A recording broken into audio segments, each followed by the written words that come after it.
இல்லன்னா உங்க கல்யாணத்துக்கு அப்புறம் செல்வநாயகி எப்படி வேணாலும் மாத்தி கேம் ஆடுவான்னு நினைச்சேன். அப்பதான் ரெஜிஸ்டர் பண்ண Aadhaar card, PAN card, voter ID இதெல்லாம் எனக்கு மாத்தணும்னு தோணுச்சு. இப்ப பாரு, யூஸ் ஆயிடுச்சு. அந்த சுபத்ரா அவ பொண்ணோட வந்து ஆடாத ஆட்டம் போட்டுட்டாங்க. நல்ல வேளை உங்களால நாங்க தப்பிச்சோம். சத்யா, செல்வநாயகி மாதிரி ஒரு பெரிய ஆளை எதிர்த்து போராடும் போது அவங்களுக்கு நிறைய குறுக்கு வழிகள் எல்லாம் அத்துப்படியா இருக்குமா. அத வச்சுதான் இந்த ரேஞ்சுக்கு முன்னேறி இருப்பாங்க. அந்த வித்தையெல்லாம் அவங்க நம்ம கிட்ட காட்டுவாங்க.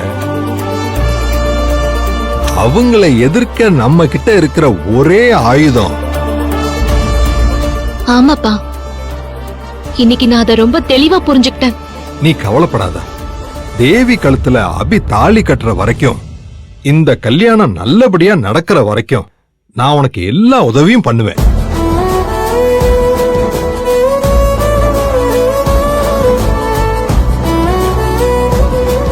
இது சத்தியம்.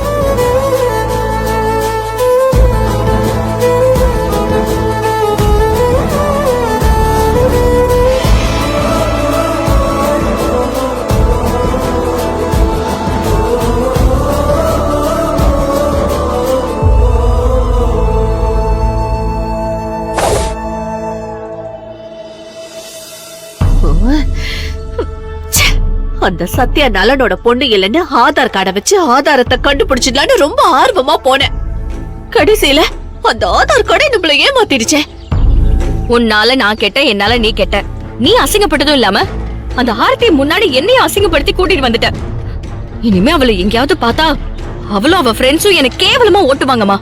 இல்லடி, நல்லா யோசிச்சு பாரு. எங்கேயோ டிசைனர் ஷாப்புக்கு போன சத்யா திடீர்னு ஏன் அவ திரும்பி வந்தா? அது எனக்கு கூட டவுட் தாமா. அந்த ஆர்த்தி போன் எடுத்து ஏதோ பண்ணா, நானும் பார்த்தேன். சத்யாவுக்கு மெசேஜ் அனுப்பிட்டான்னு நினைக்கிறேமா. இருக்கலாண்டி. அந்த சத்யா எப்படி வேர்க்க விறுவிறுக்க பேயறிஞ்ச மாதிரி ஓடி வந்தான்னு பாத்தியா? என் கையில அப்படியே ஆதார் கார்டு ஜெராக்ஸ பார்த்ததுமே அவளுக்கு அப்படியே தாங்க முடியலடி. அத அவ வாங்கி பார்த்தா. அதானே, அவ ஆதார் கார்டு அவளே அதுல பாக்குறதுக்கு என்னமா இருக்க முடியும்? எதுக்கு அப்படி விழுந்தடிச்சு ஓடி வந்தா?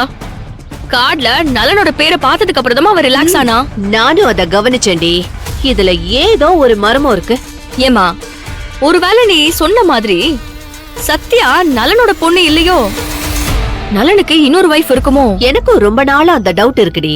அத கன்ஃபார்ம் பண்ற மாதிரி ஒரு சின்ன தீப்பொறி கிடைச்சா கூட போதும். நான் அத ஊதி பெருசாக்கி பெரிய தீபாவளியையே கொண்டாடிடுவேன். சத்யா நலனோட மூத்த தாரத்தோட பொண்ணுனே வச்சுக்குவோம். அப்ப என்னமா நடக்கும்? என்ன நடக்குமா? ஏய், உன் அத்தை அப்படியே செத்து சுண்ணாம்பாயிடுவா. எப்படி? சத்யா இந்த வீட்டுக்கு வந்துட்டானா நலனோட சொத்து ஃபுல்லா இவ கைக்கு வந்துரும். அத வச்சு செல்வநாயகி தன் சாம்ராஜ்யத்தை பெருசு பண்ணலான்னு அப்படியே புதையில காக்குற பூதம் மாதிரி உன் அத்தக்காரி வெயிட் பண்ணிக்கிட்டு இருக்கா. ஓஹோ, அத்தையோட கணக்கு இதானாமா? அதனாலதான் சத்யா போடுற தாளத்துக்கு எல்லாத்துக்கும் ஆடிக்கிட்டு இருக்காங்களா? ஆமாண்டி. ஒருவேளை இந்த சத்யா மூத்த தாரத்து பொண்ணா இருந்தாலோ இல்ல இளைய தாரத்து பொண்ணா இருந்தாலோ சொத்து அண்ணி கைக்கு வர்றது கஷ்டம்தான். நம்ம அத மட்டும் நிரூபிச்சுட்டா போதும்டி. இந்த கல்யாணமே நின்னு போயிடும். மா, காஃபி ஷாப்ல அந்த ஆர்த்தி முழிச்ச மொழிய பாக்கும் போதே நிச்சயம் சத்யா நலனோட பொண்ணு கிடையாதுன்னு எனக்கு கன்ஃபார்ம் ஆயிருச்சுமா. ஆனா அத நிரூபிக்க தான் ஆதாரம் கிடைக்காம எனக்கு கொஞ்சம் கஷ்டமா இருக்கு. ஏய், அன்னைக்கு சத்யாவோட கோயில் வாசல்ல ஒருத்த சண்டை போட்டான்னு சொன்னல?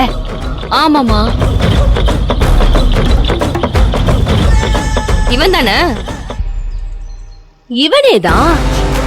இவன் சத்யா கிட்ட உனக்கும் நலன் குடும்பத்துக்கும் சம்பந்தமே இல்லைன்னு சொல்லி சண்டை போட்டுக்கிட்டு இருந்தா அப்படின்னு நீ சொன்ன. ஆமா, இவன் மட்டும் நம்ம கையில கிடைச்சா போதும்டி. அந்த சத்யாவோட ஆட்டம் மொத்தமா க்ளோஸ். அப்பாதான் இவனை பத்தி கண்டுபிடிக்கிறேன்னு சொன்னார்லமா. கிழிச்சாரு. அந்த மனுஷனுக்கு வேகம்லாம் போதாது ஸ்ருதி. நீயும் நானும் ஒண்ணு சேர்ந்தோம்னா அந்த உண்மைய கண்டுபிடிச்சு கல்யாணத்தையும் நிறுத்திடலாம். சரிமா, நான் ரெடி. அப்படி சொல்லுடி என் செல்ல மகளே. போடு.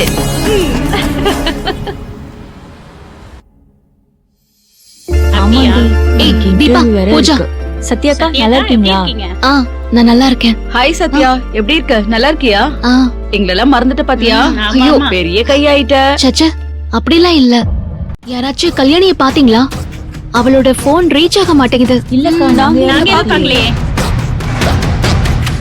சரி நான் வரேன். சரி. Madam, good morning madam. Sathya, ஆச்சரியமா இருக்கே, என்ன திடீர்னு? மேடம் அதெல்லாம் விடுங்க. கல்யாணி எங்க? கல்யாணி மேடம், நேத்து நைட்ல இருந்தே அவளுக்கு போன் போகல. நாட் ரீச்சபிள்னு வருது. மெசேஜும் போகல. அவளை காண்டாக்ட் பண்ணவே முடியல. ரூம்ல ஏதாவது உடம்பு சரியில்லாம படுத்திருக்காளா? ஏய் இல்லப்பா, அவ திடீர்னு ஊருக்கு கிளம்பி போயிட்டான்னு நினைக்கிறேன். என்கிட்ட சொல்லவே இல்ல. உன்கிட்டயும் சொல்லலையா? அதான் நானும் கேக்குறேன் மேடம். என்கிட்ட சொல்லாம போனா கூட பரவாயில்ல. ஹாஸ்டல் வார்டன் நீங்க, உங்ககிட்ட கூட சொல்லாம எப்படி மேடம் போவா? அதாம்மா எனக்கும் புரியல. நான் செக்கப்காக ஹாஸ்பிட்டல் போயிருந்தேன். அப்ப ஏதோ எமர்ஜென்சின்னு செக்யூரிட்டி கிட்ட மட்டும் இன்ஃபார்ம் பண்ணிட்டு போயிருக்கா. நானும் போன் அடிச்சு பார்த்தேன், சுவிட்ச் ஆஃப்னு தான் வருது. என்ன பிரச்சனைன்னு தெரியலையே. என்னதான் எமர்ஜென்சியா இருந்தாலும் என்கிட்ட சொல்லாம போகவே மாட்டான். அப்படியே போனாலும் எனக்கு ஒரு மெசேஜ் கூட பண்ணாமலாம் இருக்க மாட்டான். போனை ஸ்விட்ச் ஆஃப் பண்ண மாட்டான். ஏதோ தப்பா நடந்திருக்கு. நானே உனக்கு ஃபோன் பண்ணி கல்யாணிய பத்தி கேட்கணும்னு நினைச்சேன். அப்புறம் சத்யா, நீ நலன் சார் பொண்ணுன்னு சொல்லவே இல்லையே. எனக்கு எவ்வளவு ஷாக்கா இருந்தது தெரியுமா? அதெல்லாம் அப்புறமா பேசிக்கலாம் மேடம். நான் இப்ப வரேன். முகம் கொடுத்து பேசுறாளான்னு பாரு. எல்லாம் பணம் பண்ற வேலை.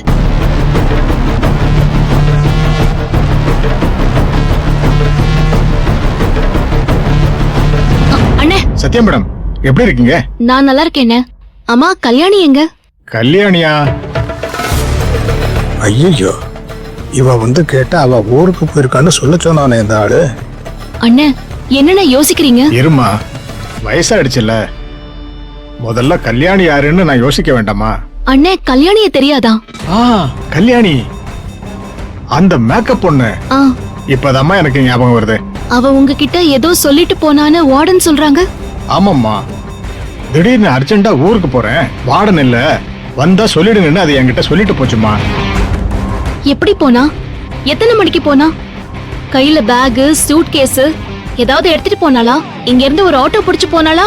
இல்ல கார்ல கிளம்பி போனாளா? சந்தோஷமா இருந்தாளா அண்ணே?